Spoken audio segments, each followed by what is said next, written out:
Após uma abertura extremamente emocionante, vamos dar início agora aos trabalhos acadêmicos com a primeira mesa, que se chama Direito e Relações Internacionais no Mundo Pós-Pandêmico. Inicialmente, convido o professor Mário Jorge, que é professor da UFBA. O professor Mário Jorge está com a palavra.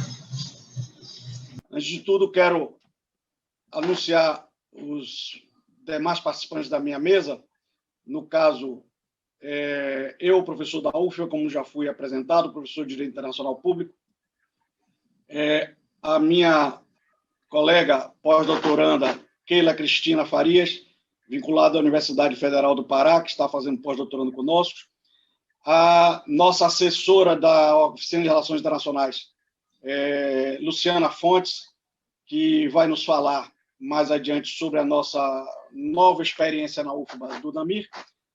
Depois o mestrando Domingos Bastião, que vai nos falar sobre o problema pandêmico na Ásia, na África nos dias de hoje, assim como o mestrando Virgílio, que também nos falará sobre a pandemia na África, no caso vinculado aos prisioneiros lá em Moçambique. Bom, indo adiante, antes de tudo, Luciana, temos alguma coisa mais a falar, por favor? Me ouve? Apenas uma correção do meu nome, Luciana Lopes. Viu? A correção do nome, mas o senhor conseguiu, sim, colocar todas as informações em relação à composição da mesa. Fique tranquilo. Ok. Muito obrigado, estou me preparando. Bom, a minha proposta de apresentação, dentro do tema geral da mesa, é analisar a tensão entre a liberdade de locomoção e o controle de fronteiras, controle sanitário de fronteiras, que foi tema de um artigo que eu escrevi para um dos livros patrocinados pelo professor Saulo Casale e pelo professor Carlos Hatz, durante esse nosso ano de pandemia. Eu escrevi um livro sobre esse tema, um artigo sobre esse tema, né, para essa coletânea, e vou explanar algo que está intrínseco aos problemas da pandemia atual e que não é assim tão abordada, não é tão visualizada no que diz respeito aos contrastes, né? Como eu digo, a tensão entre liberdade de locomoção, que é um direito humano fundamental, e o controle sanitário de fronteiras. Outro perdão que eu peço à assistência é o fato de que eu estarei lendo aqui, me guiando pelos meus slides, que eu pretendia colocar para a visualização de todos, se eu estivesse com o notebook, mas o notebook está aqui na minha frente e eu temo tentar mobilizá-lo. Então, eu terei que usar os meus slides, que depois posso disponibilizar a todos, me guiar pela minha apresentação pelo meu slide, e então lamento que não possa ajudá-los a acompanhar a minha fala. Então, o tema do meu trabalho é justamente isso. Covid-19, a tensão entre liberdade de locomoção e o controle sanitário de fronteiras. É isso? Essa tensão vem da seguinte questão. Nós todos hoje falamos de soberania relativa. Todos hoje vemos o papel do Estado e o nacionalismo reduzirem. Certo? No entanto, com a chegada da pandemia, esse avivamento dos controles de fronteiras foram enaltecidos pelas razões sanitárias. Então, a discussão do artigo é exatamente verificar se esse controle sanitário tem legitimidade ou licitude diante do plano atual das convenções internacionais e dos direitos humanos em vivência nos dias atuais. Certo? Em termos de pandemia, nós vemos que ela já permanece por quase um ano. Certo? Essa permanência da pandemia é angustiante para todos nós, porque nós hoje, que vivemos já há 10 meses nessa situação, todos nós víamos aqueles presságios que faziam as autoridades científicas e as autoridades governamentais de saúde sobre o problema de que a pandemia poderia durar muito tempo, poderia vir em várias ondas, e que até se conseguir fazer uma vacina, isso duraria de 1 a 2 anos. Todos nós, naquele momento, ficávamos esperançosos de que isso não ocorresse. Todos nós achávamos que, de alguma forma, viesse a tal da imunidade de rebanho, que, de alguma forma, viesse a, digamos assim, o vírus fosse embora naturalmente, como já aconteceu em outros momentos. No entanto, não foi isso que aconteceu. Certo? Nós estamos vendo exatamente as previsões ruins que vinham no início do ano, em março, abril, acontecerem. Certo? A Europa nos deu uma esperança porque ela entrou numa descendência dos casos, mas já está na segunda onda e já estão falando sobre a terceira onda. E vacinas todos nós vemos que elas vão chegar no início do primeiro trimestre do próximo ano, para produzir efeitos a partir do segundo trimestre do próximo ano, é o que as pessoas sensatas que conhecem, que conseguem avaliar a situação, conseguem perceber. Então, a nossa aflição e a nossa angústia continua. Certo? A única terapêutica eficaz consiste, desde o início, os hábitos de higiene e de distância social, que a essa altura, tendo durado tanto tempo, estão causando inquietação pessoal e inquietação social. Nós estamos vendo que na Europa há vários movimentos de tentativa de evitar os lockdowns, certo? O que, de certa forma, nesse momento, vai apenas tornar mais acentuada a crise que nós já vivemos. Sem querer parecer uma Cassandra de eventos negativos, pelos meus conhecimentos, eu gostaria de lembrar a todos que essa questão de produção de vacina, nós estamos terminando a fase 3, mas os cientistas da área de saúde sabem que existe uma coisa chamada fase 4. Fase 4 é exatamente o que nós vamos entrar no momento que a vacina for aprovada pelos órgãos de saúde. A fase 4 é o momento em que a vacina é usada em larga escala, com milhões de pessoas, e cujos efeitos são simplesmente incomensuráveis. Não se sabe se vai dar tudo certo ou se, no fim, essas perspectivas de 90% de eficácia vai ser reduzido para 50%. Isso é que os cientistas falam de fase 4. Eu, inclusive, tenho uma filha que trabalha em farmacologia e, justamente, quando eu discuti a fase 4, ela me mandou uma vez um slide mostrando uma aula dela, falando sobre a fase 4.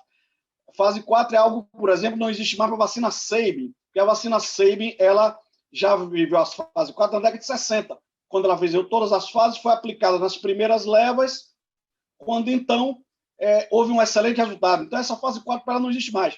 Mas agora, nós que vamos enfrentar vacinas de primeira aplicação, certo? Temos que imaginar uma fase 4 que vai entrar agora e cujos resultados são, espero que não sejam negativos.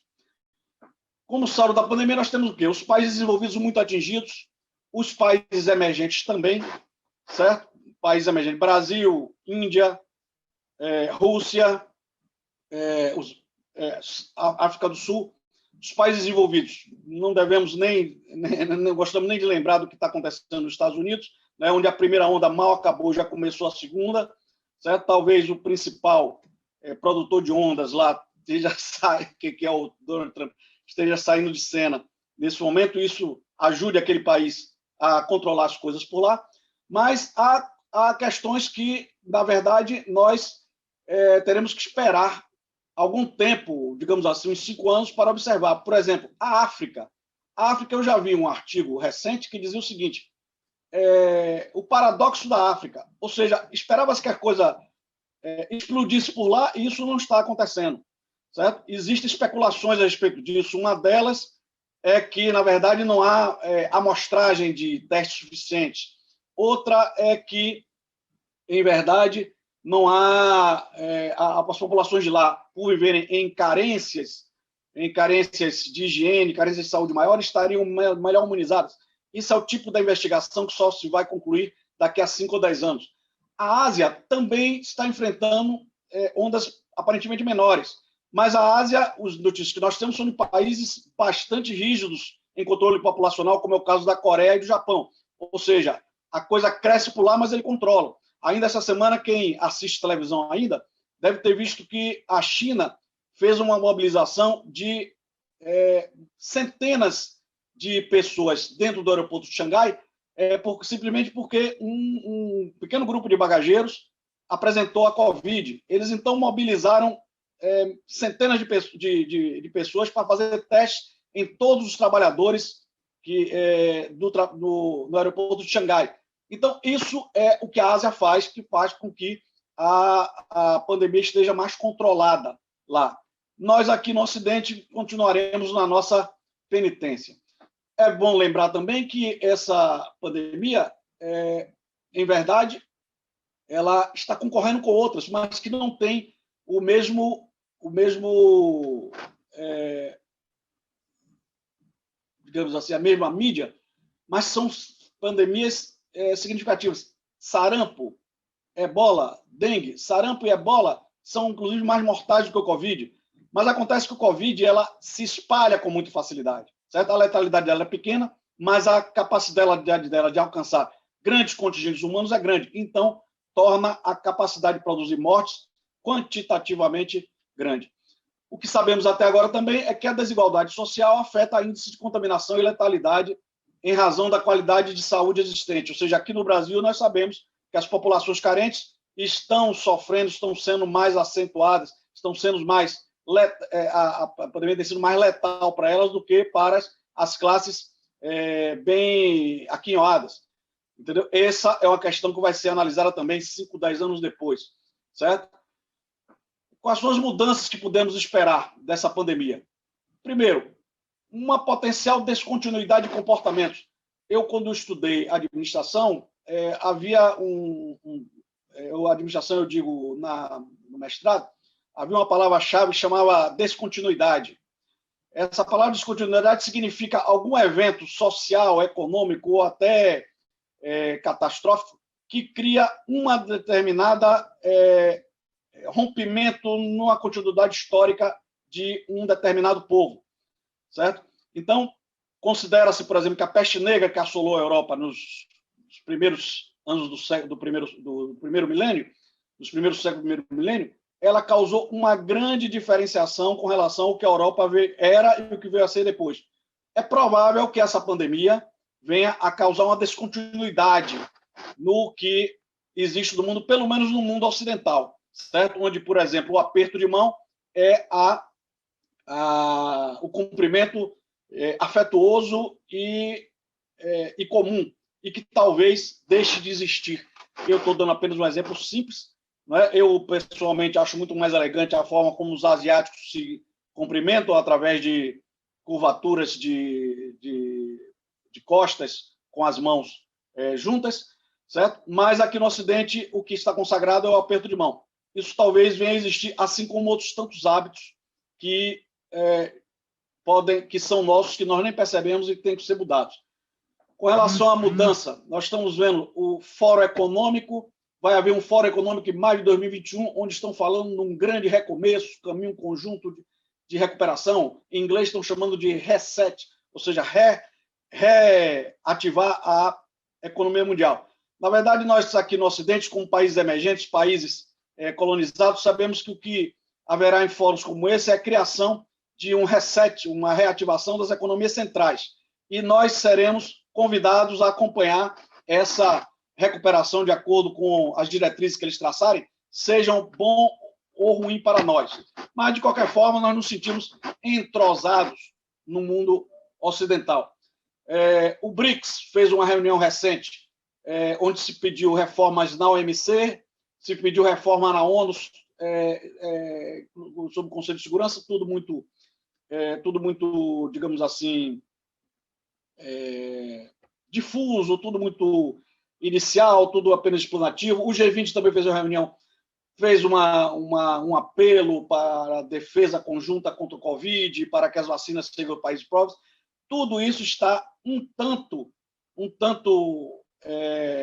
digamos assim, inseguro no momento, porque a principal questão é a questão dos Estados Unidos, que é o líder do Ocidente. O que os Estados Unidos vai fazer, o que vai depender da posse do Biden, das primeiras ações dele nos primeiros meses do próximo ano, é que destinará o que será esse reset.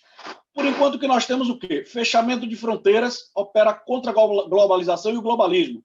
Né? O controle sanitário de fronteiras e o direito de locomoção é o que nós temos que ver se isso é lícito. Então, passando ao meu segundo slide aqui, a soberania relativa e o controle de fronteiras. Na verdade, controle de territórios por comunidades humanas, isso existe muito antes de Westfália. Ainda na semana passada, eu assisti a uma palestra do nosso diretor, Júlio Rocha, no nosso curso de capacitação do DAMIR, onde o Júlio lembrou do pioneiro Tratado dos Abutres, lá entre os assírios, entre os sumérios, para encerrar as hostilidades entre povos tribais primitivos daquela época.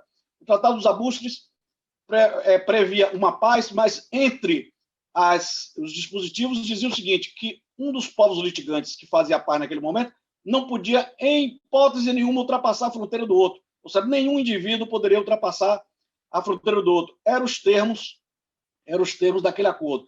Eu estou lembrando esse exemplo, digamos assim, que é mais do que histórico, é pré-histórico, para mostrar o seguinte: as comunidades humanas sempre se determinaram, sobretudo a partir de uma delimitação de território, certo? Dão um salto enorme até o momento cultural que vivemos, o momento da comunidade de estados, né, que é a estrutura formal com a qual as comunidades nacionais se organizam nos dias de hoje, as comunidades humanas se organizam nos dias de hoje, sobre o que muitos chamam de mito do Estado-nação. Nós temos que o Estado tem um domínio eminente nos limites do seu território, que significa o quê?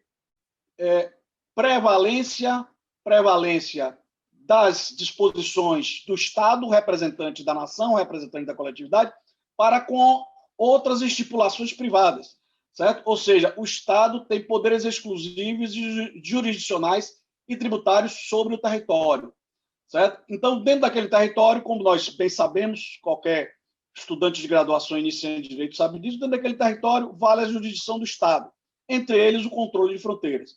A liberdade de vir, que foi construída nos direitos humanos nos direitos humanos originais, elas são estatuídas sob a visão, sob o olhar de um Estado.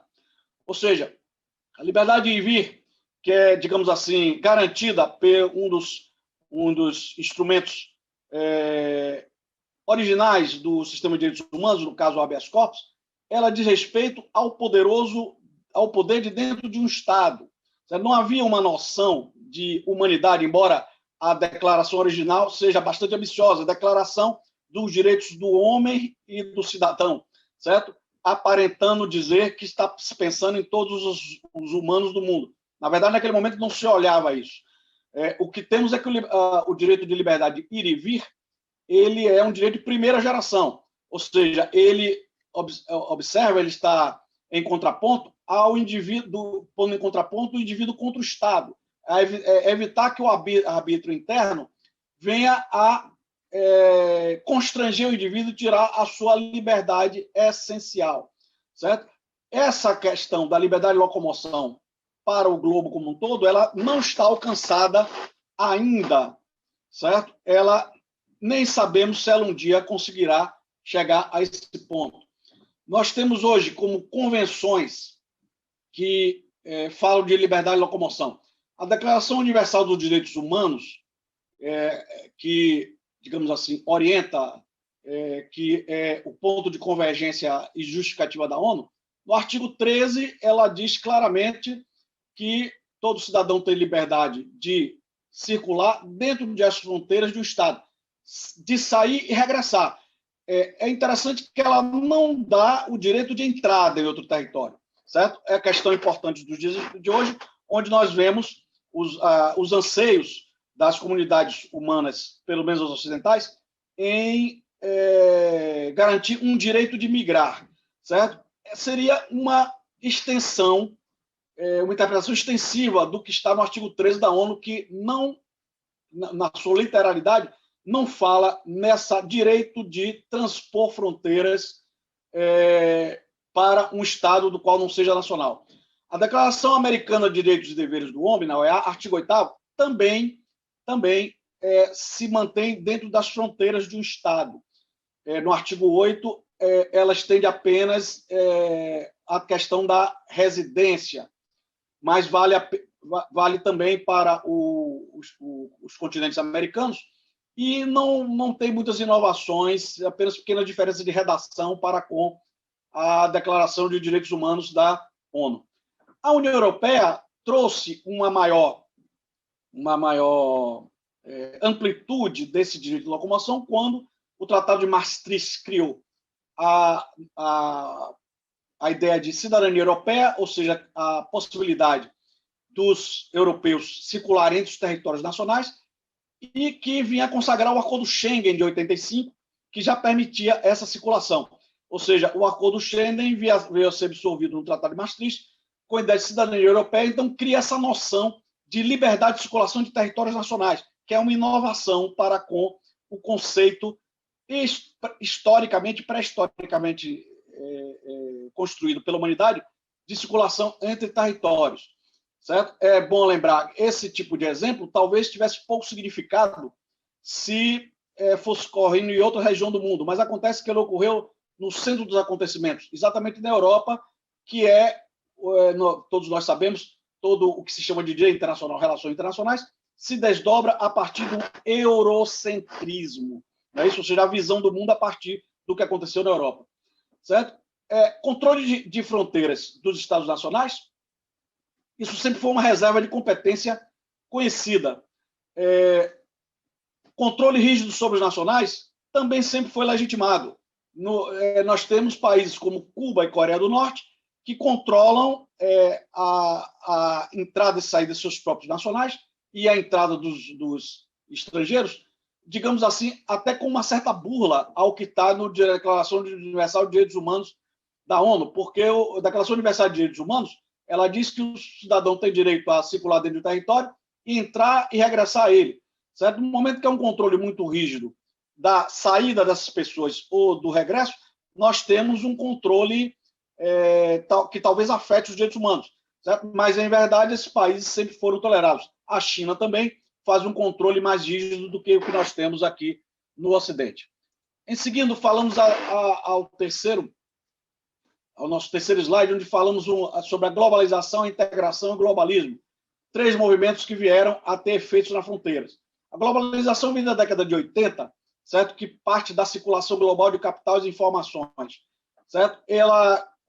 Eu, quando falo de globalização nas minhas salas de graduação, eu sempre digo que, para falar desse tema, eu não preciso ler livro nenhum, porque eu vivi tudo isso. Entendeu? Assisti o que era a ideia do carro mundial, assisti a chegada do Reagan, assisti a chegada da Thatcher, entendeu? Sei o que significou a questão do João Paulo II para o fim do Império Soviético. Então, essas coisas eu conto por ter vivido. Certo? Então, ela começa pela... o que se queria naquele momento, os liberalistas liderados pelo Reagan, o que eles queriam é acabar com o Estado social, com o Estado... como é que chama? O Estado bem-estar social, certo? Que estava impedindo a lucratividade do capital. Inventaram o neoliberalismo, com isso a globalização, que estava facilitada, sobretudo, pela tecnologia. Ela significava circulação global de capitais e informações. Na década de 90, veio um acontecimento que eu diria, aquela descontinuidade que eu falei antes. Houve uma descontinuidade na história do que vinha acontecendo. Ou seja, veio o fim da União Soviética, certo? E também os efeitos de hoje, a reforma chinesa. A China passou por um processo digamos assim, de transformação na cúpula do Partido Comunista no meados da década de 80, e essa transformação veio a começar a dar frutos a partir da década de 90, e hoje nós temos essa China que nós conhecemos hoje. Esses 2 episódios vieram a facilitar a globalização. A economia globalizada significa reduzir barreiras e ajustar as normas nacionais para os interesses das grandes corporações internacionais. Multilateralismo veio a ser enfatizado naquele momento com o surgimento da OMC como regulador global de mercado. Isso que está sendo, digamos assim, enfrentado nesse momento pelos liberais liderados pelo Donald Trump. Naquele momento, as fronteiras físicas foram neutralizadas pelos interesses de mercado. Era preciso liberar tudo para a circulação econômica. Certo? Surgiram também como efeito disso, fronteiras culturais, ou seja, aquela diferença entre cidades globais e regiões internacionais. Isso que nós vemos hoje quando aconteceu aquele fenômeno do Brexit. O Brexit, o que é que houve? As populações globalizadas das cidades grandes inglesas votaram contra o Brexit, né? No entanto, as populações das regiões internas não globalizadas da Inglaterra ou do Reino Unido votaram a favor do Brexit, ou seja, mostrando uma fronteira cultural criada a partir dos locais onde a mídia de comportamentos tem maior acesso do que os locais onde se vive ainda sobre os comportamentos nacionalizados. A integração também foi outro fenômeno que facilitou a redução das fronteiras. Ela é fruto de dois fenômenos, o efeito da globalização e do processo político europeu. Certo? O processo político europeu criou sua própria integração. A globalização obrigou a formação de blocos, que são todos blocos de zona de mercado comum. A Europa criou dois conceitos novos, né? Supranacionalidade, soberania compartilhada, que induz a soberania relativa que nós todos vivemos nas academias de hoje. Certo? A cidadania europeia ultrapassa aquela ideia da simples circulação do fator de produção e cria a ideia de circulação social, ou seja, o indivíduo circula como cidadão e não como fator de produção. Aqui no nosso Mercosul, a integração não trouxe maiores efeitos com relação à circulação de fronteiras e residência. Houve uma facilitação de circulação e de residência, mas não uma absorção de uma norma específica para isso. Por fim, o globalismo, que é um efeito do multilateralismo e do fim do bloco soviético, certo? As suas maiores vertentes, o humanismo e o ambientalismo, que são temas necessariamente de abordagem de interesse comunitário. Comunitário, eu digo aí, comunidade das nações. Ou seja, não é possível tratar desses temas se não englobando todos os países ao mesmo tempo. Não adianta falar de direitos humanos num país e não falar em outros tantos. Não falar em ambientalismo em um país e nem falar em outros tantos. Esses dois movimentos são que centralizam o globalismo, com a pretensão de criação de uma governança global por meio de convenções e organizações internacionais. O globalismo traria uma soberania relativa, uma fronteira permeável para as populações e o que eu falei antes, o chamado direito de migrar, que é algo ainda em construção no mundo atual das relações internacionais. No que diz respeito ao controle sanitário, a OMS ela é essencialmente uma expressão do multilateralismo da ONU. A OMS surge no século XIX, a partir do... É curioso ver isso no livro do professor Celso de Mello, onde foram conferências convocadas pelo Napoleão III na França, com a intenção de criar barreiras de controle com relação a moléstias, a pestilências que vinham do Oriente. Não é isso? Era a defesa sanitária do Ocidente. Essas conferências ocorreram periodicamente e, mais tarde, quando veio a ONU, criou-se uma instituição própria para esse controle, que foi justamente a OMS. Certo? Na verdade, a OMS ela traça normas, ela se expande a partir da adesão dos membros da ONU às suas regulamentações, à sua coordenação, não é isso? E ela se expande pelo controle sanitário interno dos países, ou seja, a colaboração dos países em aplicar as suas próprias regras. O documento principal vigente hoje em dia é o chamado Regulamento Sanitário Internacional, feito em 2005, ou seja, revisado em 2005, justamente quando houve a epidemia da H1N1, certo? Nesse regulamento estão previstos lá o conceito de enfermidade e de emergência de saúde pública internacional, que eu não vou declinar aqui, justamente por causa do problema do tempo da apresentação, mas os interessados podem verificar que o regulamento começa nos seus primeiros artigos a informar o que é enfermidade, digamos assim, em termos de interesse para epidemias internacionais, e o que é emergência de saúde pública internacional, que justifica a notificação. A tal da notificação que foi feita pela China no dia 31 de dezembro de 2019 e que ela é obrigada a fazer, e que justamente o Donald Trump liderava um grupo que achava que a China deixou a coisa expandir-se no seu território sem controle de ninguém, e quando veio avisar dessa dessa pestilência ocorrendo ali dentro quando já era tarde para o controle dos demais países. Essa é uma questão que só se vai chegar a uma boa conclusão daqui a 5 ou 10 anos. No artigo 5 a 18 desse regulamento, estão lá, são 3 regras fundamentais para o enfrentamento de epidemias. A notificação, no primeiro momento, ou seja, os países estão obrigados a notificar de uma epidemia com capacidade de transpor fronteiras. Medidas preventivas, que são aquelas que os países todos devem manter latente nos seus territórios para enfrentar epidemias, e medidas complementares, que são aquelas que venham a desbordar das medidas preventivas do regulamento sanitário, e que os países eventualmente assolados por epidemias venham a tomar e devem comunicar à OMS para controle dos comportamentos, das condutas. Na verdade, o Regulamento Sanitário Internacional ele só tem normas técnicas. Ele é um regulamento prescritivo. Não há imputação de responsabilidade nem de penalidades. Certo? O que existe nesse regulamento, no artigo 56, estabelece um mecanismo de solução de controvérsias, de iniciativa dos Estados. Ou seja, se algum Estado, como o Donald Trump, Estados Unidos, quer culpar a China pelo chamado vírus chinês, ele teria que mover uma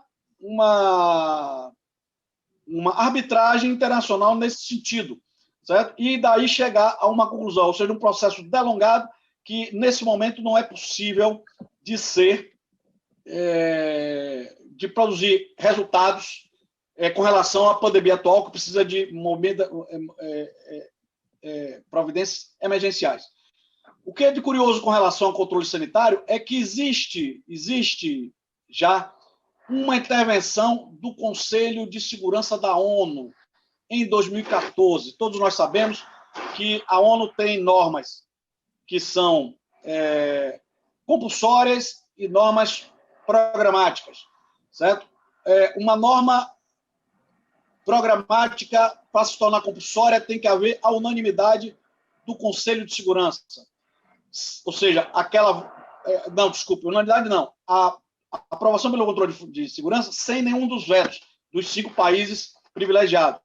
Não é isso? Então, em 2014, com a epidemia do Ebola, houve, de fato, a produção de uma resolução do Conselho de Segurança, resolução 2177, convocando todos os países a controlar o surto do Ebola. Isso porque o Ebola estava disseminando-se pela África, mas quando então começou a se expandir, um cidadão viajou da África para os Estados Unidos e lá contaminou algumas pessoas, inclusive da área de saúde, causou inclusive 1 ou 2 mortes. Então isso provocou uma reunião da ONU de emergência e foi aprovada uma resolução do Conselho de Segurança que digamos assim, pioneira no que diz respeito à obrigatoriedade em ter ações contra epidemias. Essa resolução ela diz o seguinte, que o surto do Ebola era uma ameaça à paz e segurança internacional. A ameaça tinha capacidade de transpor fronteiras nacionais, se tornava uma ameaça à paz e segurança interna, capacidade de superar a resposta dos serviços nacionais de saúde, descontrole que pode causar inquietação civil e instabilidade social, e então ela alterava o controle, permitiu o controle sanitário de fronteiras, mas não o controle total, ou seja, evitava restringir viagens e comércio. Mas o Ebola não é uma moléstia tão fácil de contaminação como foi o Covid no momento. Esse exemplo eu trago justamente para quando eu escrevi esse artigo, estávamos em junho, julho, e havia uma perspectiva de se adotar uma resolução desse tipo contra a Covid. Nós hoje já sabemos que uma resolução como essa, para passar pelo Conselho de Segurança, sem a China, será muito difícil. Mas é um exemplo de norma cogente internacional no que diz respeito ao controle sanitário. Com relação ao controle sanitário de fronteiras, não existe serviço de saúde internacional. As epidemias são enfrentadas, na verdade, pelos serviços de saúde nacionais. A OMS dá apoio pela mobilização de outros serviços nacionais. As crises humanitárias são enfrentadas pela Cruz Vermelha, Crescente Vermelho, Médicos Sem Fronteiras, que são instituições que têm alcance limitado e localizado movidas pelo voluntarismo. Ou seja, para enfrentar uma epidemia de grande escala, como estamos enfrentando, essas instituições humanitárias, que são instituições privadas, elas, na verdade, não têm condição de enfrentarem sozinhas. O conceito de seguridade humana vigente, ele inclui o de seguridade sanitária e autoriza controle de fronteiras se necessário. Certo? O controle sanitário é um encargo dos Estados, né? Isso é uma reserva de soberania. É uma norma admitida em direito internacional comum.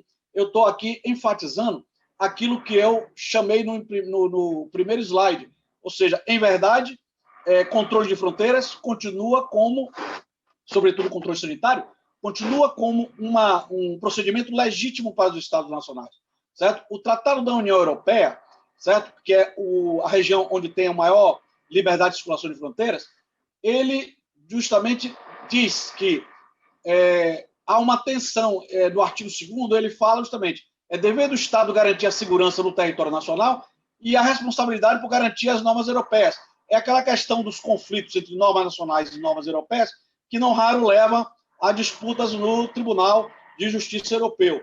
Certo? A regra na União Europeia é a da livre circulação de pessoas, mas a exceção está no artigo 2º, item 2. Faculdade dos Estados estabelecer limites à circulação de fronteiras como reservas de ordem pública. Ou seja, havendo uma reserva de ordem pública, como é o caso da enfermidade em acontecimento. Ok, estou terminando. Bom, último slide. Já o Mercosul mantém as fronteiras fechadas com fundamento do direito internacional comum. O fechamento global. O fechamento global é um conjunto de esforços unilaterais de mesmo conteúdo. A ausência, ou seja, as fronteiras estão sendo fechadas por um conjunto de esforços unilaterais de mesmo conteúdo. Não há digamos assim, uma ação colegiada para fechar fronteiras. Está havendo uma ação simultânea de todos os países em fechar as fronteiras. E não uma ação coordenada nesse sentido. Cada um fecha a sua. Certo? A ausência... existe uma ausência... Com isso, fica legitimado porque é uma ausência de motivação discriminatória. Certo? A OMS e a ONU estão anuentes com o controle de fronteiras. Eu encerro aqui a minha participação. Nós temos agora, vamos ouvir a professora Keila Cristina, que vai nos continuar com o nosso painel. Muito obrigado a todos, certo? E bom dia e bom evento, boa semana de altos estudos.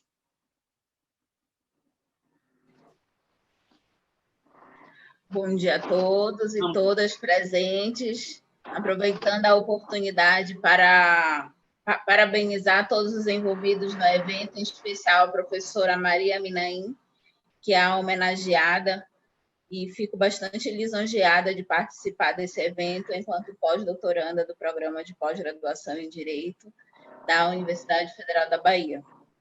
Bom, a parte que a mim ficou sob responsabilidade está relacionada à questão dos direitos humanos no âmbito internacional, né? Então, o aspecto importante a ser destacado na fala do professor Mário Jorge está relacionado à questão da pandemia, né? O aspecto interdisciplinar em que a pandemia trouxe e que ilustrou cada vez mais para o mundo as vulnerabilidades, a questão das desigualdades entre os estados, entre os cidadãos, e que isso tem todo um arcabouço normativo histórico, né? E isso também tem incidência direta dentro das próprias normas de direito internacional. Então, o que nós podemos observar quando nós conversamos sobre a questão dos direitos humanos, é que vamos buscar o aspecto histórico, tanto da OMS, que é a Organização Mundial de Saúde, as próprias resoluções da Assembleia Geral da ONU, que trabalham essa questão do direito à saúde, a questão da resolução do Conselho de Segurança da ONU, Todos esses ditames internacionais que acabam fazendo como se fosse um aspecto uníssono no âmbito internacional, junto aos Estados soberanos, é importante nós destacarmos o seguinte: o aspecto histórico, para compreendermos o hoje, é importante nós compreendermos como que se delineou esse aspecto histórico, para compreendermos elementos fundamentais dentro dos direitos humanos internacionais, como a própria questão da construção do ser humano. Eu destaco aqui alguns aspectos importantes. O redimensionamento do direito internacional pós-1950, em que, inicialmente, você tem o estabelecimento de normas fechadas, ditando regras entre Estados. Posteriormente a este momento, você tem já a conexão do direito internacional com organismos internacionais, com outras personalidades de direito internacional, em que isso foi de extrema relevância. Cansado Trindade determina em que o cidadão ele passa a ter uma maior visibilidade na garantia desses direitos no âmbito internacional. E isso vem ser extremamente importante. Por quê?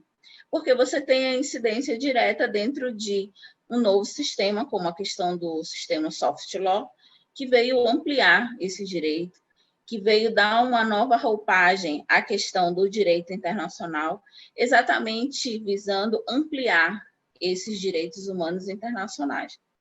E é importante nós frisarmos, dentro do próprio processo histórico, para compreendermos a atualidade em que vivemos, já que a temática do nosso debate é sobre a questão da pandemia e o aspecto transdisciplinar ou interdisciplinar, é importante compreendermos a questão do direito internacional na perspectiva da Declaração Universal dos Direitos Humanos, na concepção contemporânea, da Declaração dos Direitos do Homem de Viena, de 1993, do Pacto Internacional dos Direitos Civis e Políticos, do Pacto Internacional sobre os Direitos Econômicos, Sociais e Culturais.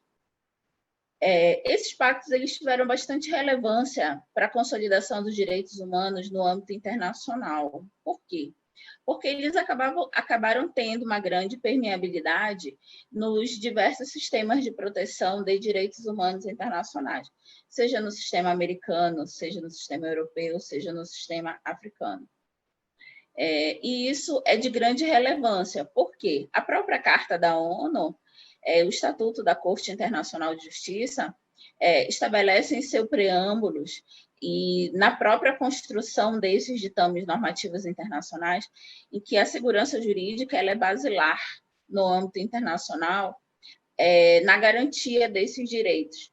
Porém, o que se observa, principalmente agora com a questão da pandemia, é que esses direitos, na prática, junto dos próprios estados, eles acabam sendo relativizados, acabam não tendo a eficácia necessária, né?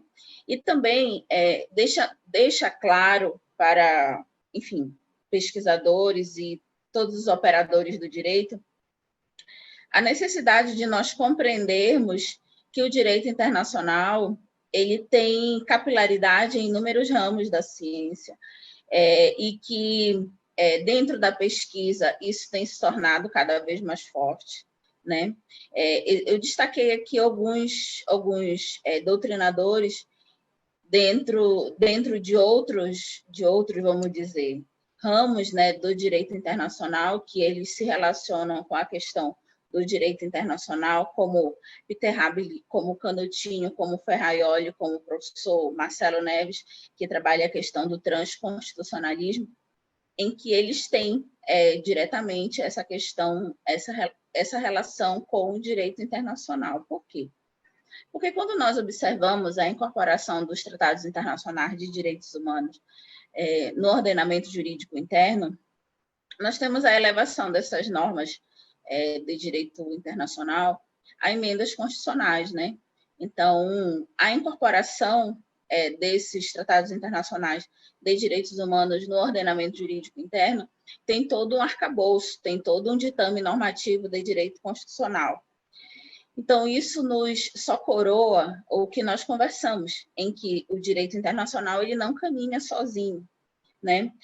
Existem outros aspectos que nós devemos também levar em consideração quando nós estudamos, vamos dizer, Kant, que trabalha a questão da dignidade da pessoa humana, né? Em que você tem que fazer o aspecto da transcendência normativa, o aspecto da dialética, o aspecto da hierarquia, para poder compreender como que essa norma ela funciona. A mesma coisa quando nós estudamos Robert Alex. Então, quando você estuda a teoria dos direitos fundamentais, isso também nos credencia a observar que o direito internacional tem todo uma capilaridade em ditames de hermenêutica jurídica propriamente, né? Bom, em relação à questão, voltando, só para fazer um pouco desse arcabouço normativo hermenêutico, né, dentro do direito internacional, nós voltamos aqui também para falar na questão da norma de direito internacional relacionado à questão do direito internacional global e o local. Como que essa norma ela se comporta, como que as convenções, os tratados, a Convenção de Viena, na construção dos tratados de direito internacional, como que eles são extremamente importantes para ditames de direito internacional, como princípios, a coroação dos princípios, a questão das normas, a exemplo, a própria questão da autodeterminação dos povos, que inclusive foi um dos objetos de pesquisa da minha tese de doutorado em Direito, em que, exatamente quando você estuda a questão da autodeterminação dos povos, você observa que, durante todo o processo histórico, há uma roupagem a cada momento histórico, cada momento da época histórica em que esse princípio ele é vislumbrado até a contemporaneidade.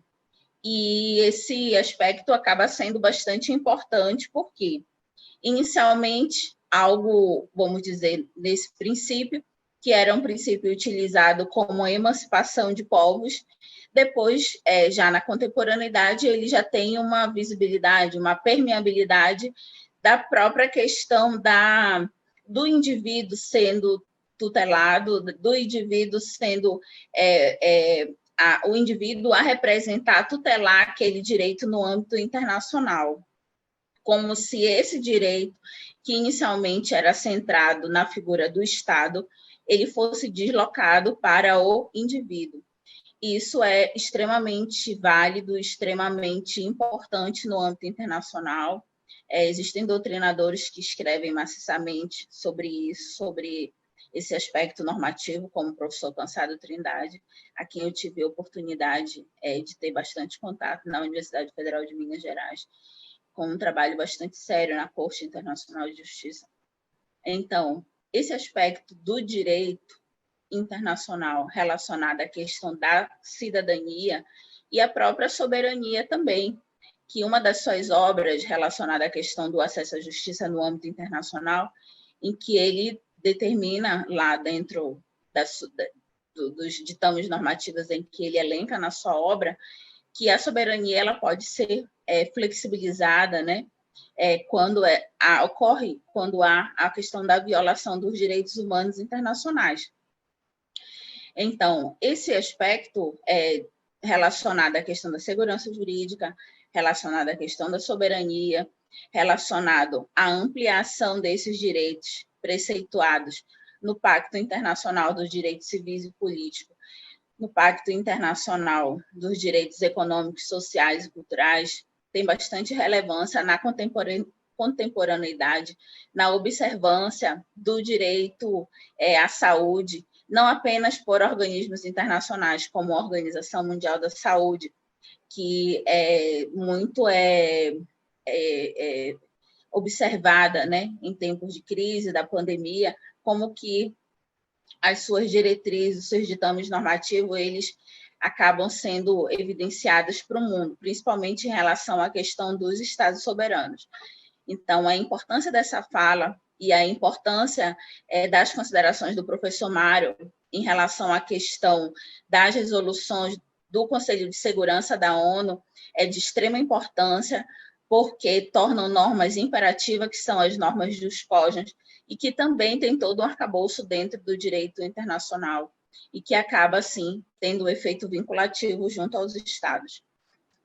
No caso, para finalizar aqui a minha fala, já que o tempo, enfim, para a gente manter a questão do tempo mais ou menos adequado, gostaria de finalizar aqui a minha fala relacionada à questão da atualidade, a questão da pandemia, e no aspecto da transnormatividade, relacionada à questão do sistema soft law, né, que veio inaugurar essa ampliação da observância dos princípios dentro do direito internacional.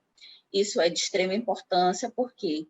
Porque inicialmente você tinha uma norma em que havia uma hermenêutica mais fechada de interpretação, e essa ampliação da compreensão do direito junto a princípios, levando as baluartes no aspecto normativo, no aspecto hermenêutico, os tratados internacionais de direitos humanos, em inúmeros ramos do direito internacional, eles acabam também sendo ampliados nessa perspectiva, e isso para o direito internacional é de grande relevância, o aspecto transnormativo, tendo essa capilaridade, tendo essa permeabilidade dos inúmeros ramos da pesquisa.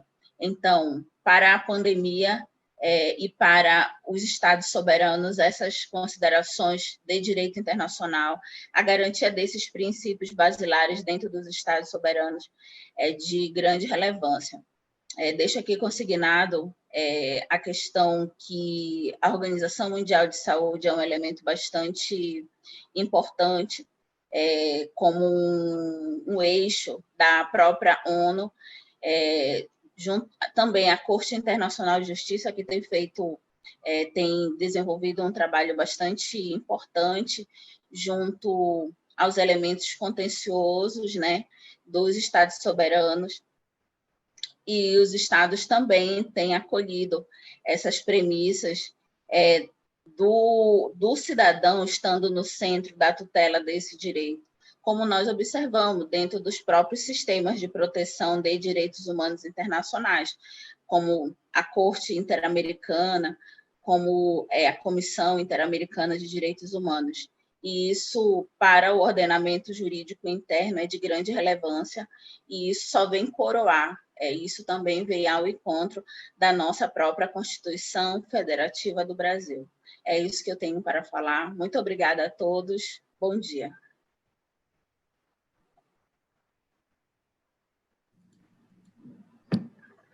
Bom dia.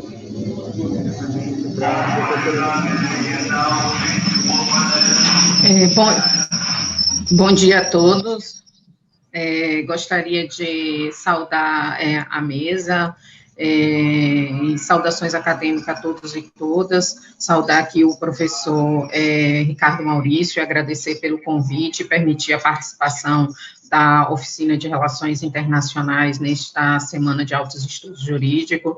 Também agradecer aos discentes Fábio Santos, a Mirela Portugal, o Lucas Fernandes pela organização do evento. Agradecer também ao professor, a coordenação do Programa de Pós-Graduação em Direito, na figura do professor Saulo Casale, e também da direção da Faculdade de Direito, na figura do professor Júlio Rocha. Gostaria também de deixar registrado aqui o meu carinho e o meu afeto aqui à professora auxiliadora Minaim, e registrar, professora, o seu coração reverbera gratidão, reverbera, sim, a solidariedade, e meu depoimento em relação à senhora é a primeira vez que a vi no programa de pós-graduação em Direito, foi numa conversa em que tivemos, falando do acolhimento a um dos estudantes migrantes aqui da Faculdade de Direito, e a senhora demonstrou totalmente o seu afeto, o seu carinho, e acolheu organicamente a nossa demanda. Então, isso eu nunca vou esquecer e gostaria de deixar registrado aqui. Gostaria também de colocar a minha posição aqui no evento. Eu estou aqui enquanto na assessoria da Oficina de Relações Internacionais aqui da Faculdade de Direito, e também sou discente da Faculdade de Direito na graduação aqui da nossa egrégia.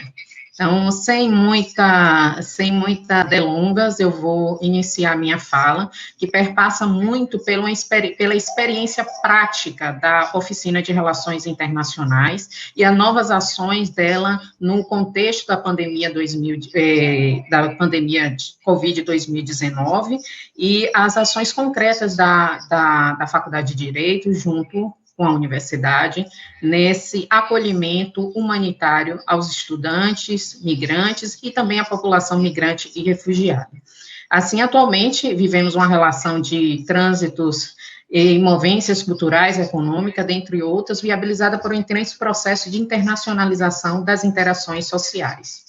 A universidade, como um espaço de reflexão e em diálogo com a sociedade, tem um compromisso de criar condições para promover e proporcionar lugares de troca, encontros interseccionais e confluências de saberes. A Oficina de Relações Internacionais, nesse contexto, é um projeto institucional que tem como missão acompanhar os convênios existentes entre a Faculdade de Direito com outras universidades e instituições estrangeiras para fins de mobilidade acadêmica, inclusive realizando estudos de viabilidade, sugerindo propostas de cooperação. Mas tem, sobretudo, assessorar os estudantes intercambistas aqui da nossa faculdade, além de manter uma pauta permanente para acompanhar o desempenho acadêmico desses alunos, tanto dos brasileiros no exterior, como dos migrantes aqui na Faculdade de Direito, e promover a sua integração sociocultural no lugar onde eles estão situados. A Bahia concentra hoje a maior parte dos migrantes internacionais registrados que chegaram no Nordeste brasileiro entre 2000 e 2019. Os dados estão registrados no Atlas Temático Observatório das Migrações em São Paulo. O Nordeste é a região com a terceira maior concentração de fluxo migratório e atraiu principalmente imigrantes da Venezuela, Cuba e países africanos.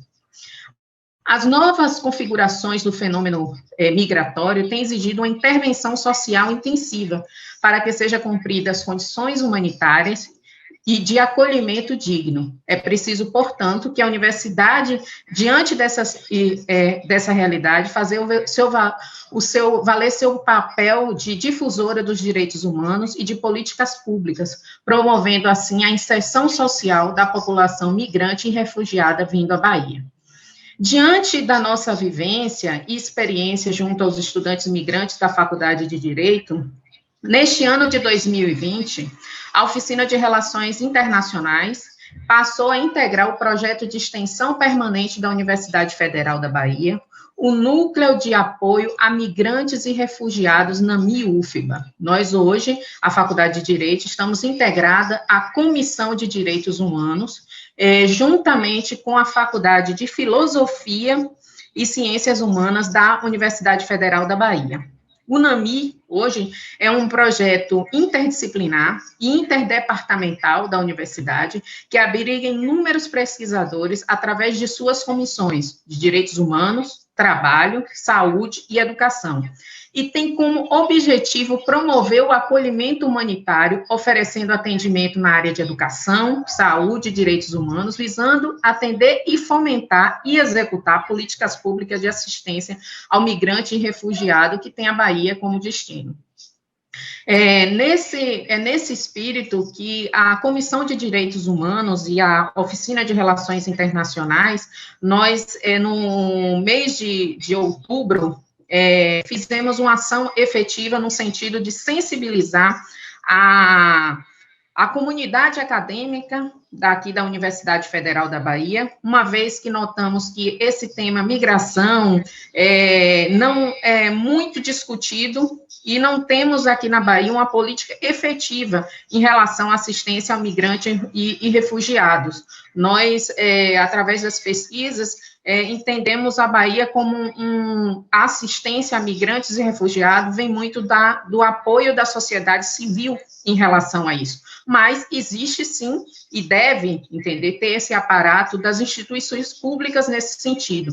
Então, assim, visando o atendimento a essa população socialmente vulnerável, a Comissão de Direitos Humanos, que a Faculdade de Direito encontra-se hoje participante, atuante organicamente, busca articular uma rede interinstitucional entre as universidades públicas, federais e estaduais no estado da Bahia, as instituições públicas a nível federal, municipal, estadual, como o DPU, DPE, a Ministério Público Federal, Polícia Federal, o Itamaraty, e as organizações sociais, no sentido de articular uma rede que possa viabilizar uma assistência e um fomento a políticas públicas nesse sentido, de assistência ao migrante. Essa rede de atendimento propõe organizar e oferecer o apoio político-jurídico, através de cursos de capacitação e a promoção dos direitos humanos. Então, nesse mês de outubro, criamos a Comissão de Direitos Humanos, junto com a Faculdade de Direito, criou o curso de capacitação online, que justamente é uma maneira de capacitar agentes para desenvolver acolhimento e assistência à população migrante e refugiada. Então, a universidade visa otimizar esforços na preparação de agentes de direitos humanos para justamente trabalhar na proteção, na promoção e assistência jurídica a essa população migrante e refugiada que reside aqui na Bahia.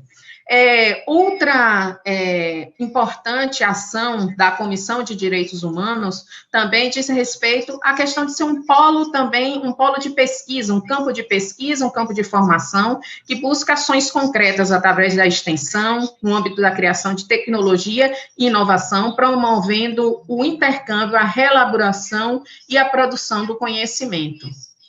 Atualmente, estamos hoje fechando uma parceria com a Acnur, de maneira prática nessa questão do contexto Covid-19, que o professor Mário Jorge, a professora Keila colocou muito bem, o que implica, né, na efetivação dos direitos. Hoje, a nossa Universidade Federal da Bahia tem uma parceria em andamento com a OIM, no sentido de dar assistência, através do cartão Sodexo, né, que é distribuído pela OIM, a migrantes e refugiados que estão em vulnerabilidade econômica aqui na Bahia. É tipo uma Bolsa Família, né, que a OIM ela está distribuindo para a população migrante ou refugiada que esteja em vulnerabilidade econômica. Hoje a gente tem um fluxo migratório devido à inserção da Bahia no programa de interiorização relevante. Hoje temos uma população venezuelana, uma comunidade venezuelana hoje em torno de quase chegando a mais de 1.000 pessoas aqui na Bahia. Tem suas peculiaridades, e são peculiaridades que requerem uma atenção do poder público, principalmente no que diz respeito aos índios Warao, que são uma população migrante, nômade, e tem uma leitura da realidade em que muitas vezes torna-se marginalizada. Então, a Bahia já tem hoje, também a gente tem notícias de casos também de situação de escravidão no sul da Bahia, e isso chamou a atenção da universidade para esse papel esse papel de forma concreta em fazer a sua participação na pesquisa, no ensino e extensão. E esse tripé nós estamos construindo dentro dessa questão dos direitos humanos e da migração, e a Oficina de Relações Internacionais aqui da Faculdade de Direito está de maneira efetiva e orgânica na construção desse projeto que tende e vai ser bastante promissor para a Universidade Federal da Bahia. Lembrando que isso foi uma sensibilização, nós da oficina também, no ano passado, ou se foi no ano retrasado, que houve também uma demanda que também chamou muito a atenção nossa, e sobre essa questão do acolhimento e essa questão com o migrante, principalmente quando ocorreu o ciclone Idai. E afetou, sim, afetou diretamente alguns estudantes migrantes aqui, especialmente de Moçambique, que estão na nossa faculdade e perderam diretamente familiares, amigos, e nessa catástrofe. E a universidade não demonstrou sua sensibilidade e criou uma ação que foi uma ação de arrecadação de fundos, que foi enviada para a Fundação Mia Couto, para justamente ajudar Moçambique nesse período extremamente difícil. Então, esses são os exemplos práticos, né, que nossa Faculdade de Direito, nossa universidade anda e está trazendo e está promovendo. Então, essa é a minha participação aqui na Semana de Altos Estudos Jurídicos, de estar comunicando a todos, informando a todos que nossas atividades são atividades práticas e intensivas nesse acolhimento, e reverbera, né? Hoje essa mesa aqui está composta hoje de um estudante de Moçambique, que é o Domingos, que hoje está na condição de doutorando aqui na faculdade, de Virgílio Sanca, que hoje está na condição de mestrando, mas veio desde a graduação aqui. Então, são pessoas que entendem muito bem, além de outros que estão aqui presentes, como o Vanilton, de Guiné-Bissau. Então, todos aqui estão ciente da nossa dimensão acolhedora aqui na Faculdade de Direito. Muito obrigada. Professora Luciana, excelente exposição, altamente pertinente, e sem maiores delongas, eu passo a palavra para Domingos Nhamboca, e faça as considerações que entender. Pronto. Muito bom dia a todos, a todas. É uma honra para mim participar neste evento. Por isso eu quero manifestar a minha gratidão, em primeiro lugar, ao professor Ricardo Maurício, e ao professor Mário Jorge, à professora Luciana e aos demais professores, né? É uma honra muito grande para mim participar deste evento aqui. Sem perder mais tempo, eu vou diretamente àquilo que me foi proposto, né? Na verdade, eu vou falar aqui da aplicabilidade. É verdade que já existe um tema, né? Mas eu vou falar aqui da aplicabilidade dos direitos humanos no âmbito da pandemia de Covid-19 a questões moçambicanas. A minha fala está dividida em 3 componentes: a visão panorâmica do Covid-19 em Moçambique, a primeira parte; quadro normativo e institucional, a segunda parte; e a situação de direitos humanos em Moçambique antes e durante a pandemia de Covid-19. Essa é a última parte da minha fala. Como eu disse, o nosso tempo aqui é corrido, eu vou diretamente mesmo àquilo que me foi proposto, né? Como eu dizia, como todos sabem, a pandemia de Covid-19 foi identificada pela primeira vez no espaço geográfico asiático, concretamente em Wuhan, ou seja, República Popular da China, no dia 1 de dezembro de 2019. Envolvido um tempo, a pandemia alastrou-se para outros continentes, nomeadamente europeu, americano africano, etc. e etc. E falando mesmo em 11 de março de 2020, a Organização Mundial da Saúde declarou o surto uma pandemia. E, como eu disse, é importante salientar que a África foi o último continente a ser atingido pela Covid-19. Bom, esperava-se que a pandemia de Covid-19 tivesse um impacto muito grande, um impacto assustador no continente africano. Porém, isto não aconteceu, ou seja, a realidade prática foi outra. Tivemos uma realidade prática muito diferente. Eis a questão, por que a pandemia de Covid-19 não teve esse impacto que se esperava, um impacto muito grande no continente africano?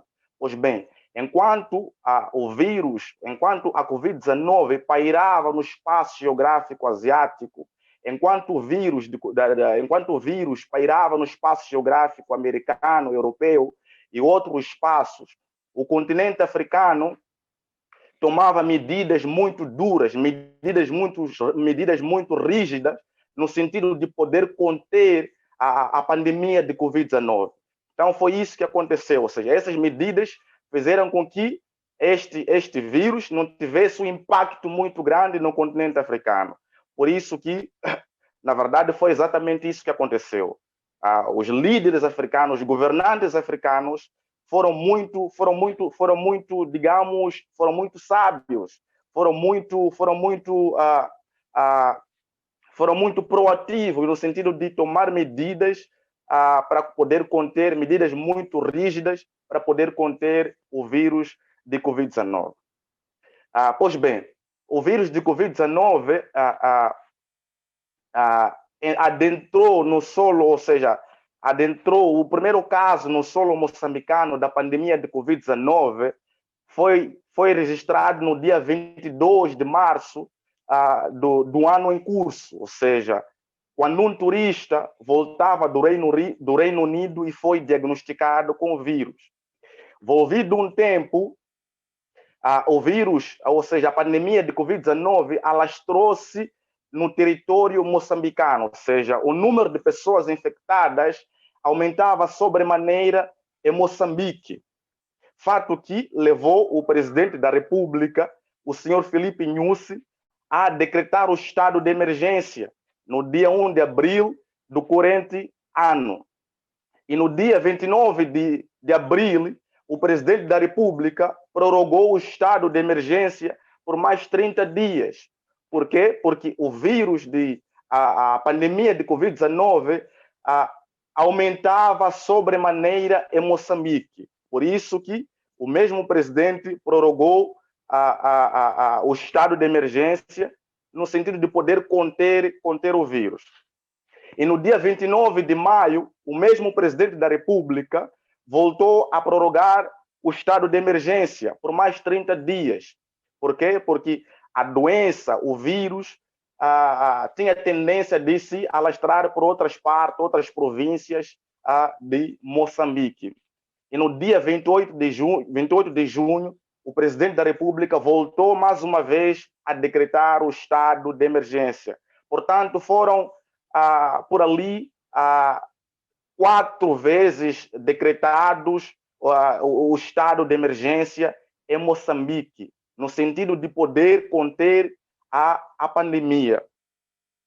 E atualmente existe em Moçambique, ou seja, 14 mil pessoas infectadas pelo vírus de Covid-19 e uma média de mais de 100 pessoas que perderam a vida. Nós temos este número em Moçambique. Pois bem, este é o número, e é importante salientar que ao se decretar estado de emergência em Moçambique, o direito, ou seja, a liberdade de circulação foi limitada, ou seja, o direito de ir e vir foi limitado em Moçambique. E é importante salientar aqui que 90% da população moçambicana trabalha no setor informal. E quando o vírus adentrou no espaço geográfico moçambicano, essas pessoas foram obrigadas a ficar em casa. Ou seja, aqui há um caso muito interessante.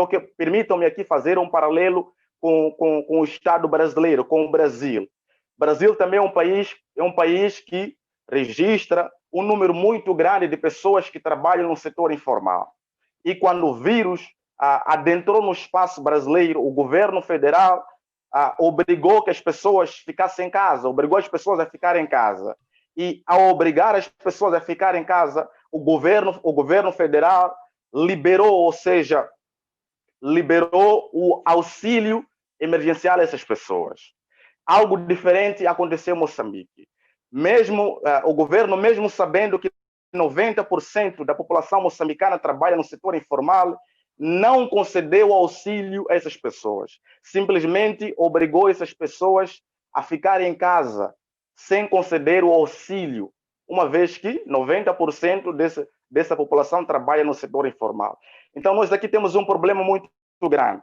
Como obrigar um pai, uma mãe a ficar em casa, uma vez que esse pai, essa mãe, não tem condições mínimas para poder sustentar a sua família.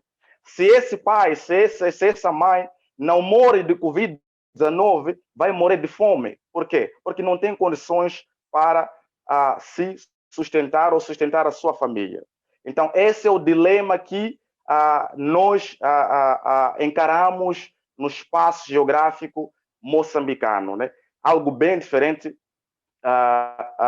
e algo assustador que, de certa forma, aconteceu em Moçambique. Pois bem, eu quero aqui adentrar num segundo tópico, que é exatamente sobre o quadro normativo e institucional sobre os direitos humanos.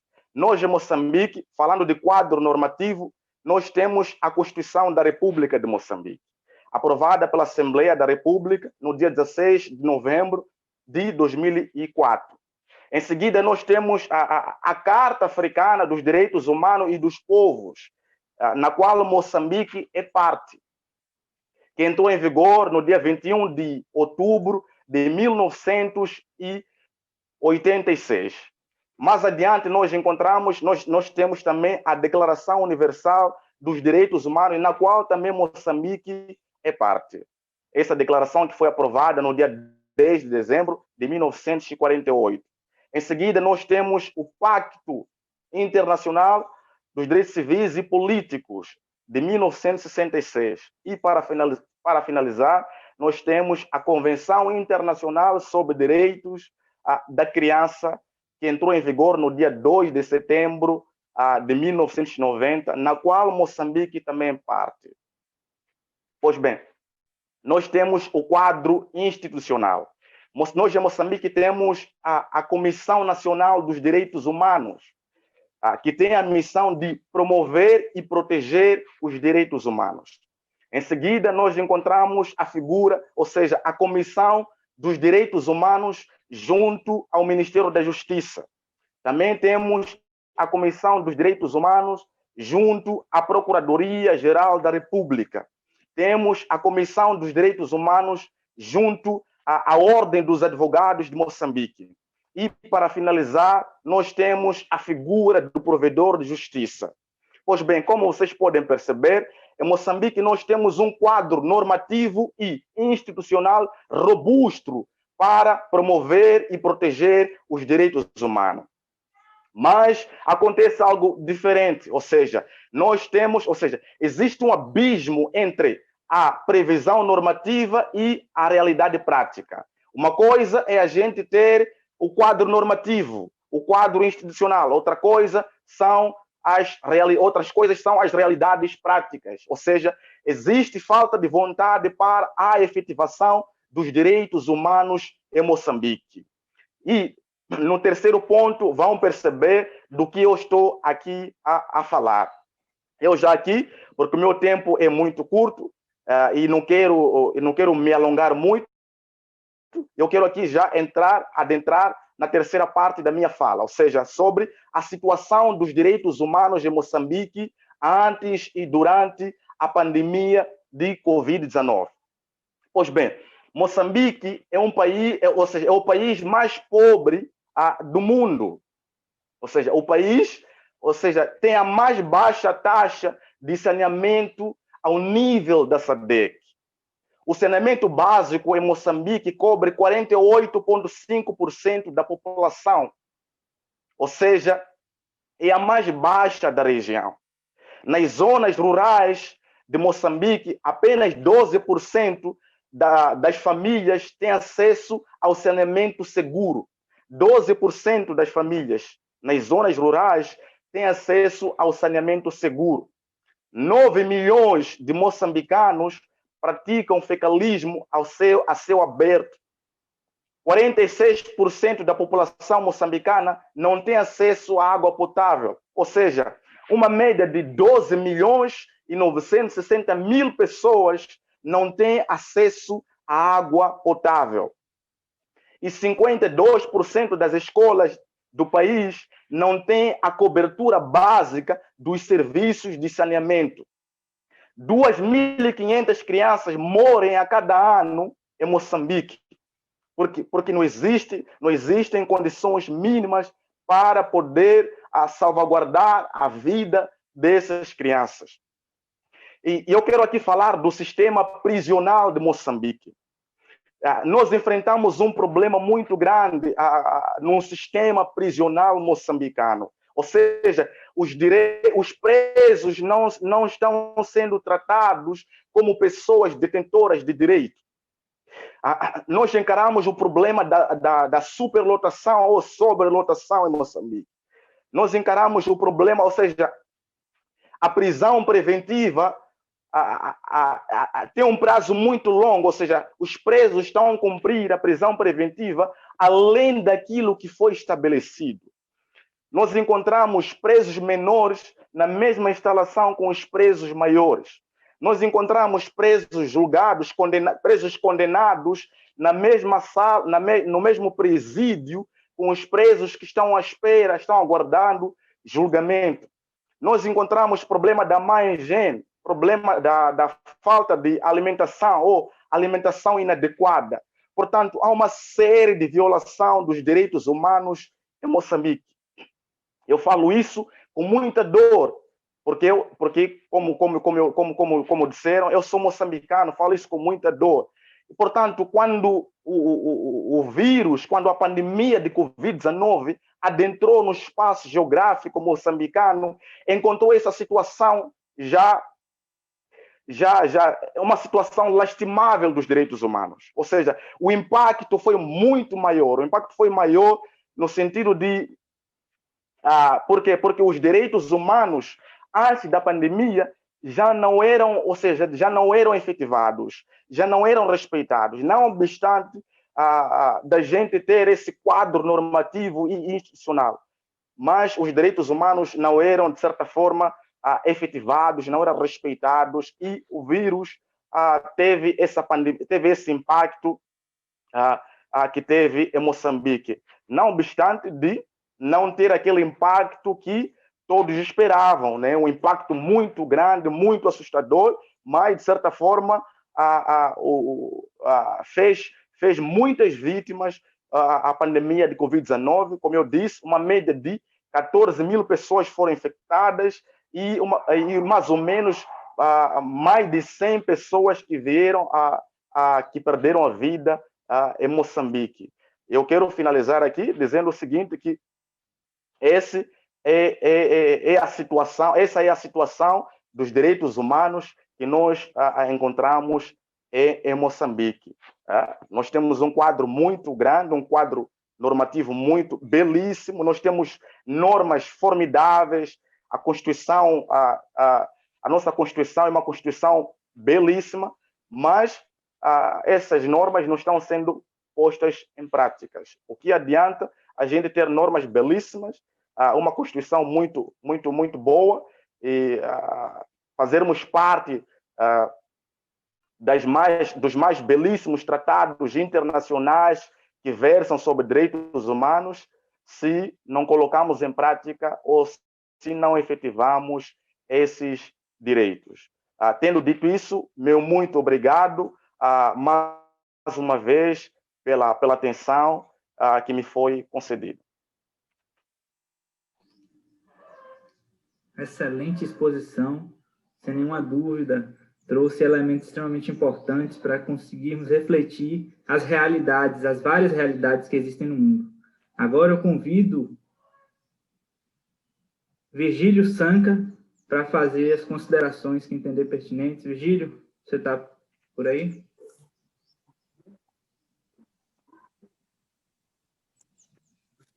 Bom dia, primeiramente. Bom dia a todos.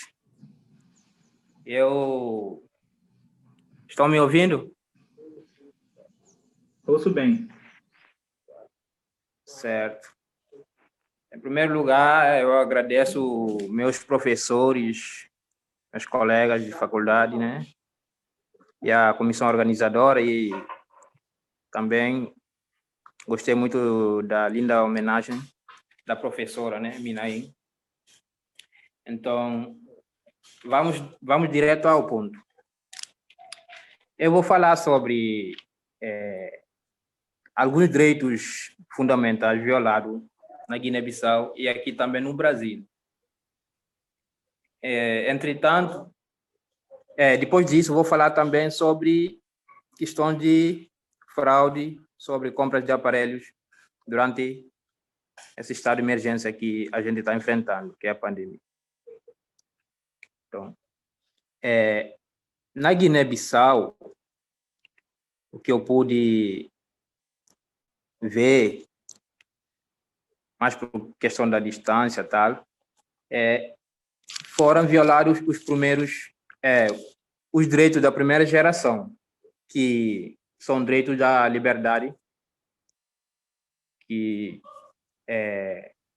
houve uma violação quando os dirigentes mandaram decretar o estado de emergência. Violaram como? No começo da pandemia, depois de fecho das fronteiras, né, países vizinhos, a Guiné-Bissau mandou guardas municipais nas ruas para decretar a toque de recolher. Isso faz com que eles mesmos espancaram as pessoas em primeiro lugar, sem que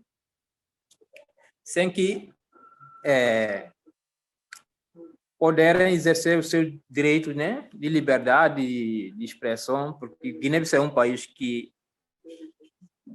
há questão de sobrevivência lá, ou há questões, para quem conhece o país, para as pessoas tiver um isolamento, já é uma primeira questão que é difícil, porque a gente vive numa coletividade. Então, para fazer as ficarem em casa, devido às construções das casas mesmo,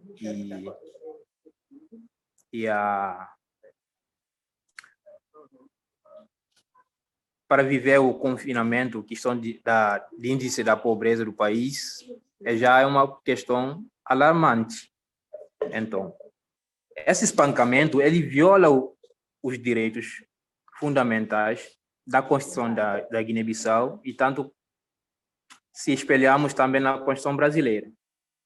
Então, o governo da Guiné-Bissau não fizeram a mínima questão de dar algumas ajudas, alguns auxílios, como o Brasil fez, que não é suficiente, mas também ajuda um pouco na questão da vulnerabilidade. Então, o Brasil teve auxílio emergencial, né? Tem as organizações, associações que distribuíram os alimentos, né, para as pessoas mais necessitadas. Isso não teve em Guiné até então, pelo que eu saiba, não tem. E isso faz com que o povo passasse por uma situação emblemática. Porque na Guiné-Bissau tem pessoas, vou dizer assim os números, mais de que 70% da população vive porque eles por pão de cada dia. Pão de cada dia, assim, eles vendem, praticam os trabalhos informais para poder ter o que comer no dia. Os que são de aparelho de Estado, eles também passam por uma situação que é difícil, porque o governo tem o hábito de não pagar salário a tempo e hora. Então, isso faz com que a população está enfrentando problemas bem alarmantes e eu mesmo em si condeno a questão da violência. Porque isso não é um único meio para resolver a situação, principalmente esse estado de emergência que a gente está ultrapassando. E a questão de desigualdade mesmo, dessas vulnerabilidades, e também a questão da economia, que o povo, para ter uma economia estável, eles têm que se virar dia a dia para poder ter o que comer. Então, aqui no Brasil, teve depois que decretaram o estado de emergência, teve grandes crimes sobre a fraude fiscal nas compras dos respiradores, que se todos nós cá estamos presentes, né, podemos acompanhar através da mídia, que a violação, né, dos direitos sociais, né, que fere a comunidade mais vulnerável. A questão da desigualdade é muito grande aqui no Brasil. Até atrapalha a área de saúde, né? Tanto saúde, educação e segurança. Porque a sonegação fiscal é um crime. E crime omissivo.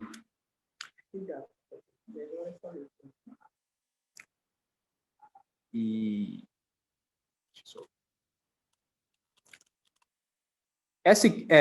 o crime da sonegação fiscal, ele consuma quando tiver esgotado todos os elementos necessários que está na lei de crime de sonegação fiscal, no artigo 1º e os seus incisos, que é a lei 8.137 de 90. Então, podemos ver que a questão de omitir a informação ou a declaração falsa, fraudar a fiscalização tributária, são elementos que consumam o crime. Falsificar os documentos, nota fiscal, e negar ou deixar de fornecer quando a obrigação tributária é equivalente. Então, o que é que isso tem a ver com a pandemia? E isso faz com que muitas pessoas perderam a vida por causa dos aparelhos respiratórios, que foram solicitados. Alguns governadores de alguns estados, como Pará, São Paulo, Rio de Janeiro, fizeram uma compra sem a licitação, fizeram pagamento antecipadamente, que alguns receberam aparelhos que não são cabíveis, né, para o tratamento do Covid, e alguns também, em maioria da situação, alguns nem receberam os aparelhos, porque as empresas que vendem os aparelhos, muitos não produzem esses aparelhos, muitos não produzem. Muitos são empresas que produzem vinho, algumas coisas, e acaba afetando o tratamento de Covid, porque muitas pessoas morreram por falta de aparelho respiratório, muitas pessoas também ficaram debilitados por causa de não receber um tratamento cabível, né? Por questão de aparelho. Então, isso fere muito direitos fundamentais, direitos humanos, porque são as garantias importantes pelo direito que estamos falando. Então, as principais causas, né, dessa administração pelos poderes executivos, né, são esses desvio de recursos humanos, descontinuação da administração, as inadequação dos recursos materiais, que são aparelhos, né, e também um grande déficit no setor de processamento de dados, sendo que muitos, para receber auxílio emergencial, ficaram fora por causa de fraudar os dados, muitos não conseguiam o cadastramento porque os CPF deles estavam fora do ar, e também a fiscalização não foram seguras, né? E isso o país tem que tomar muito cuidado, porque hoje em dia existem muitas pessoas que passam a vida toda na internet para poder tirar proveito, vantagem dos outros. E também essa questão de poder judiciário, não houve uma penalidade, né, eficaz sobre essa compra, né, essa fraude de aparelhos. Até então, pelo que eu saiba, não houve. Algumas empresas, alguns governadores entraram com processo na justiça para poder pegar, para as empresas ressarcir o dinheiro da compra do aparelho, que são milhões investidos para a compra desses aparelhos. E também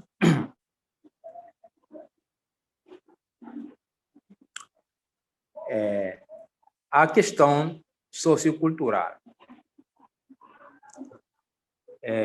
Existe a escassez na educação, que Guiné-Bissau é um dos países que eu posso dizer assim com firmeza, que eu sou de lá, que a educação na Guiné-Bissau tem esse problema de escassez.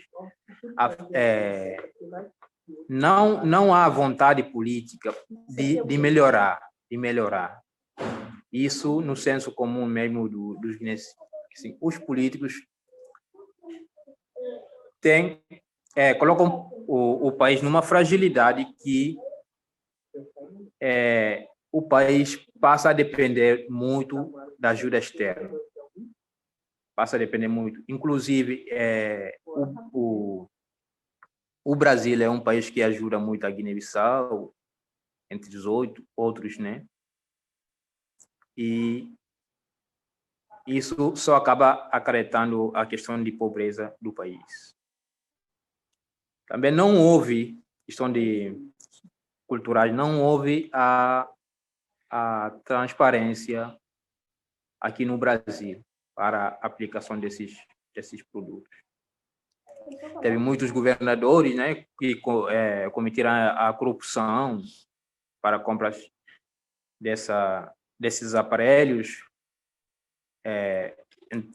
comprar nas empresas sem a licitação, muitas coisas aí acabaram dando errado.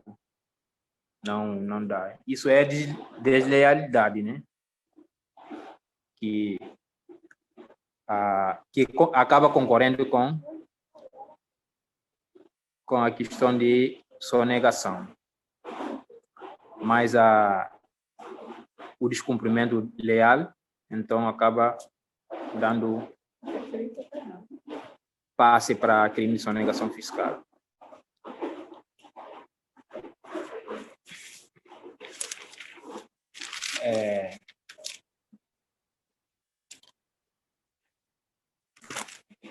Enfim, eu fiz esse pouco relato, não tem muitas coisas mesmo para falar, assim, poder esgotar o tempo, mas estou à disposição dos questionamentos sobre a Guiné-Bissau, sobre aqui no Brasil, do que da minha fala, e encerro a minha fala a partir daqui.